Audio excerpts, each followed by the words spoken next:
You are falling, not the way you fall in a dream. This is real. This is 3,000 meters. This is the Amazon jungle, rushing toward you at terminal velocity, and there is absolutely nothing you can do about it. The seat is still attached to you. The seatbelt is still buckled. The plane is gone, scattered across the sky in pieces, and you are the only one still in the air. You are 17 years old. And somehow you are still alive. But here is what nobody tells you about surviving a fall like that. The fall is the easy part. December 24th, 1971, Christmas Eve. Julian Cope was not supposed to be on that plane. She and her mother Maria had missed their original flight out of Lima. The airline offered them seats on Lanza Flight 508, a commercial turboprop bound for Pucallpa, a small city deep in the Peruvian Amazon. Her mother hesitated. Lanza had a troubled reputation. 2 of their planes had already gone down in recent years. But the next available flight was days away, and Christmas was coming, so they boarded. Julian settled into her seat beside her mother, 17 years old, the daughter of Hans and Maria Koch, 2 German zoologists who had spent more than a decade conducting field research at the Panguana Biological Station, deep in the Peruvian Amazon. Julian had grown up between 2 worlds, German academic discipline and raw Amazonian jungle. She had spent her childhood at Panguana, learning the names of birds, tracking animals through undergrowth, listening to her parents talk about the specific dangers of specific environments. She knew how to read the forest. She knew what the forest could do. She had no idea that knowledge was about to become the only thing standing between her and death. The flight began normally, 91 passengers and crew, a routine hop over the Andes and down into the lowland rainforest. Then the clouds came. What pilots call cumulonimbus incus, the anvil cloud, the kind that forms over the Amazon in the wet season when warm, moist air rises violently into the upper atmosphere. They can reach 15 kilometers in height. The turbulence inside them is not uncomfortable turbulence. It is structural turbulence, the kind that doesn't shake aircraft, the kind that tears them apart. Lanza Flight 508 flew directly into one. The plane began to shake, violently, then to rock whole body movements, the aircraft behaving like something alive and panicking. Then the nose dropped. Passengers screamed, luggage fell, oxygen masks deployed. A Christmas cake someone had brought aboard for the holiday floated past Julian's face in slow motion as the plane lost all semblance of structural stability, one of those surreal details the brain files away even in moments of total catastrophe. Then the lightning hit, the right wing exploded, and Julian Cope, still in her seat, still buckled in, still holding her mother's hand, was ejected into the open sky at 3,000 meters above the Amazon rainforest. She was conscious the entire way down. She remembers the trees below spinning. She remembers the sound of the wind. She remembers thinking, with a strange calm she has never been fully able to explain, that this was how it ended. Then the canopy swallowed her. Dense multi-layered forest canopy of the Peruvian Amazon, in places 30 meters thick, layered like a series of nets one beneath another, slowed her descent through a series of impacts, not a gentle slow, a violent branch-by-branch deceleration that somehow left her alive. The seat hit the jungle floor. Julian Cope opened her eyes. She was alive. Broken collarbone, deep gash on her right arm, right eye swollen nearly shut, one sandal gone, glasses gone, lying in the debris of the jungle floor, rotting leaves, roots, insects, surrounded by nothing but the sound of the Amazon at night. Completely and utterly alone. Most people, when they picture the Amazon rainforest, picture something beautiful, green, lush, full of life. They are not wrong, but they are dangerously incomplete. The section of the Peruvian Amazon where Lanza Flight 508 went down was the Panguana region, the same region where Julian's parents had conducted their research. Ironically, the one part of the Amazon where Julian had some knowledge, but knowledge and survival are 2 very different things. The Amazon does not care about knowledge. It is not hostile in the way that a predator is hostile. It is indifferent, completely, comprehensively indifferent to whether you live or die. Consider what she was walking through. Ferdinand snakes are among the most dangerous snakes in the Western Hemisphere, aggressive, quick to strike, and responsible for more snakebite deaths in South America than any other species. They are common in exactly the terrain Julian was moving through. They are difficult to see. They do not retreat. Bullet ants, whose sting is ranked as the most painful insect sting on the Schmidt Pain Index. Researchers describe it as walking over flaming charcoal with a 3-inch nail embedded in your heel. She was moving through this terrain barefoot on one foot, her other foot protected by a single sandal. Black caimans can reach 5 meters in length, apex predators. They are not, contrary to popular belief, indifferent to humans. They are opportunistic. A young woman swimming through murky water with an open, blood-oozing wound is precisely the kind of stimulus that triggers predatory investigation in almost every large aquatic carnivore. She was walking, then waiting, then swimming through all of this for 11 days. Most people assume the hardest part was the fall. It was not. The fall lasted seconds. What came next lasted 11 days.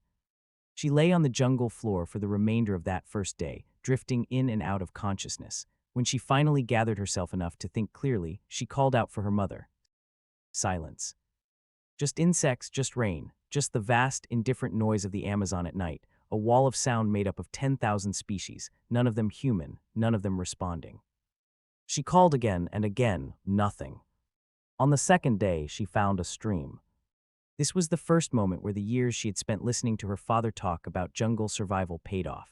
Hans Koch had told her many times, the kind of thing field scientists say almost casually, not knowing when it might matter, that in the Amazon, streams lead to rivers, rivers lead to settlements, settlements lead to people. Follow the water downstream, always follow the water downstream. She started walking. What she could not have known was how far that walk would be. The cut on her arm began to change on the third day. The wound, sustained during the fall, had been open to the jungle air for 2 days. In the Amazon wet season, with its particular combination of heat, moisture, and the extraordinary density of insect life, 2 days is a very long time to have an open wound. The itching started first, a deep crawling sensation beneath the skin that she could not reach. Then she saw them, maggots. Flies had laid eggs directly in the open wound. The larvae had hatched and were feeding. She tried to remove them using a stick she had found. She counted as she worked 30, 40. She could not get them all. The wound was becoming infected. She could see the swelling spreading. She kept walking. On the fourth day, she found the wreckage. Scattered across a wide section of jungle floor, aircraft seats, luggage, clothing, engine components, sections of fuselage. And among the wreckage, still buckled into their seats, the bodies of passengers who had survived the initial fall only to die on impact with the jungle floor at a steeper trajectory than Julian's. She searched for her mother among the wreckage. She called out. She moved through the debris field looking for any sign. She could not find her. She found hard Christmas candy in the scattered luggage. The holiday confectionery passengers had been bringing home for the celebrations. She ate it. It would be the primary food source for the next several days. She kept walking. The stream had widened into a river by the 5th day. Dark, slow-moving, the color of strong tea from the tannins of the decomposing leaf matter on the riverbed. The banks became impassable, the vegetation pressing directly to the water's edge with no walkable ground between. She waded in. The water was chest-deep in places. She was swimming with one arm, her right arm compromised by the broken collarbone and the infected wound, fighting the current, her open wound now submerged in river water that she understood was far from clean. And on both banks, barely visible above the waterline, eyes, caimans. Motionless, patient, watching. Here is something most accounts of this story fail to mention. The fact that she was not attacked is a genuine statistical anomaly. She was a young woman swimming through murky Amazonian river water with an open, bleeding wound. That is a stimulus profile that triggers predatory investigation in virtually every large aquatic apex predator. The black caimans of this river system can reach 5 meters in length. A 5-meter caiman is not deterred by a human swimmer. She had learned from her parents that caimans in moving water were less likely to attack than caimans in still water. She had to trust that knowledge. She had no other option. She swam past them. On the 6th day, she found a boat. A small wooden boat pulled up on the riverbank, an outboard motor, several fuel canisters nearby, a path leading away from the bank into the jungle. She sat in the boat. She waited. She called out as loudly as she could. Nobody came. She waited for hours as the light failed, as the jungle shifted from its daytime sounds to its nighttime ones, knowing that somewhere nearby there were people. The boat belonged to someone. Someone had left those fuel cans. Someone maintained this equipment. She could not find them. She slept in the boat that night. She had been walking for 6 days. She estimated she had covered roughly 50 kilometers of river, though the precise distance was impossible to know without being able to see more than a few meters in any direction. She had eaten almost nothing. She was running a fever she could feel deep in her joints. And on the morning of day 7, sitting alone in that wooden boat on that dark river, she had a thought she had been actively fighting for 6 days. Maybe nobody was coming. To understand what happened in her mind at this moment, why she got up and kept walking, instead of simply staying in the boat, you need to understand something about the psychology of survival that researchers have studied extensively since her story became public. There is a phenomenon psychologists call learned helplessness. It was first documented by Martin Seligman in the 1960s and has been observed repeatedly in survival scenarios. When a person believes that their actions have no effect on their outcomes, that nothing they do will change what happens to them, they stop acting. They become passive. They wait. Most of the other survivors of the initial impact, and there were others, died in the jungle. They stayed where they landed. They sheltered in place. They waited for rescue to come to them. This is not cowardice. This is a deeply human and psychologically understandable response. When the situation is overwhelming, the brain seeks the simplest solution: stay still and wait for someone else to solve it. Julian did not fall into learned helplessness, and researchers who have studied her case believe they understand why.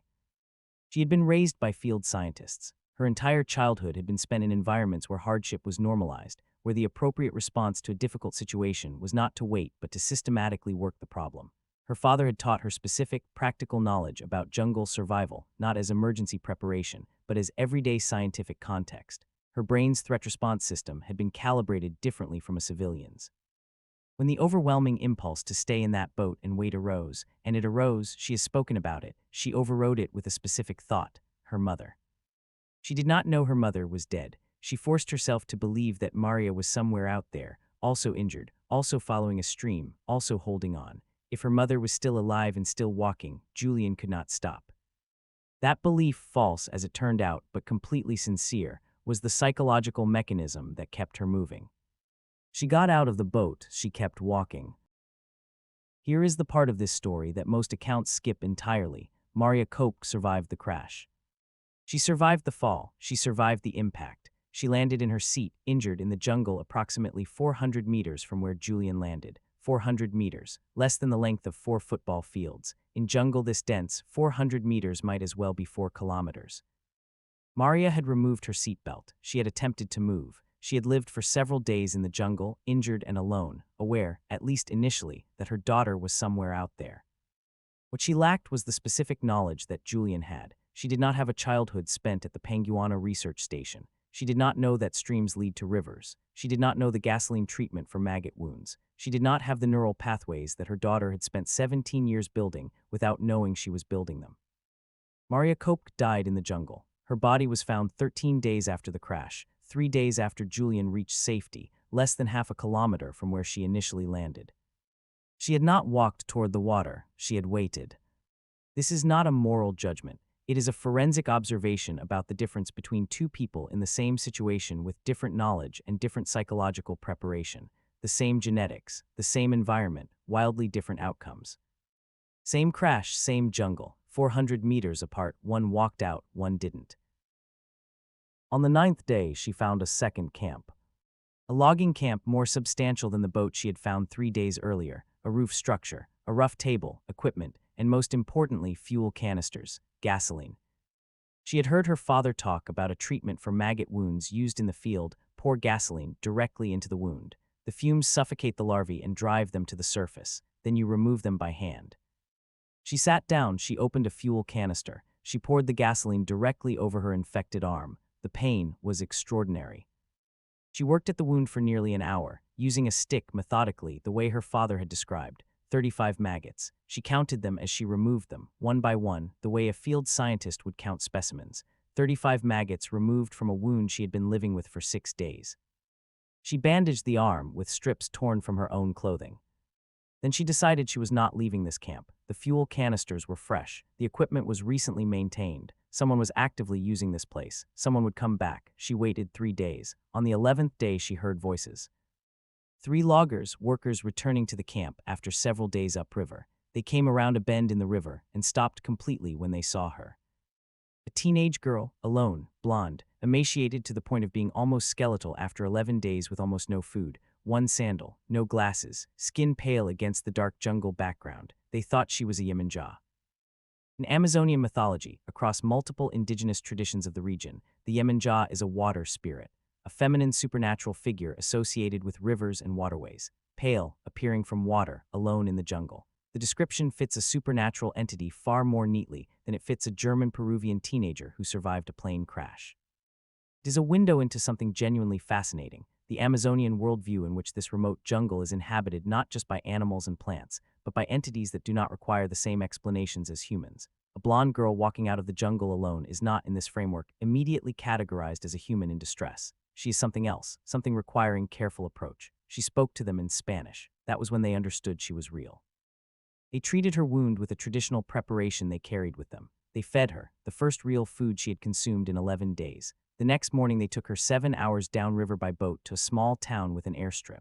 From there she was flown to a hospital in Pucallpa. She had been in the jungle 11 days. She was the only survivor of Lanza Flight 508. Out of 92 people aboard that aircraft, she alone walked out of the jungle alive. People ask always what saved her. The easy answer is luck. The canopy, the seat, the angle of impact, the fact that she landed where she did and not 50 meters to either side where the ground was harder. Luck does not walk 11 days through the Peruvian Amazon with a broken collarbone and a maggot-infested arm and a fever. Luck does not swim past caimans. Luck does not perform field surgery on itself with a fuel canister. Luck does not get out of the boat on the morning of day 7 when everything, every physical signal, every rational calculation, every basic instinct says stay.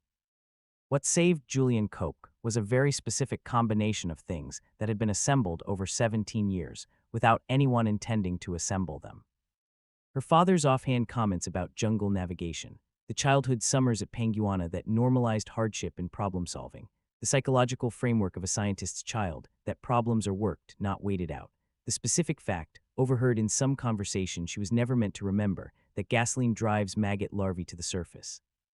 None of this was survival training. None of it was preparation for a plane crash. It was just a childhood. It was just being the daughter of two people who spent their lives paying careful attention to the natural world and talking about what they found. And 400 meters away, her mother, with the same genetics, the same love, the same care, did not have those specific pieces of knowledge. That is the part of this story that stays with me. Not the fall, not the caimans, not the maggots or the fever or the 11 days, the 400 meters. Julian Koch became a mammalogist, like her parents. She completed her doctoral studies in Germany and returned to Peru, returned to the Amazon, to the same jungle that had taken her mother and nearly taken her, to continue the work her parents had started at Panguana. She went back. Not because she had to, not because she had unfinished business or something to prove, because the Amazon was where her life's work was, and she was not willing to let one catastrophic event redefine her relationship with a place she had loved since childhood. She wrote a memoir, published in German as When I Fall from the Sky. She gave interviews over the decades. She spoke about her mother with the measured grief of someone who has had 50 years to understand an impossible loss and has chosen to carry it without being defined by it. The research station at Panguana, her parents' life's work, is now a protected nature reserve. Julian helped make that happen. She has spent her adult life ensuring that the jungle her parents dedicated themselves to understanding is still there to understand.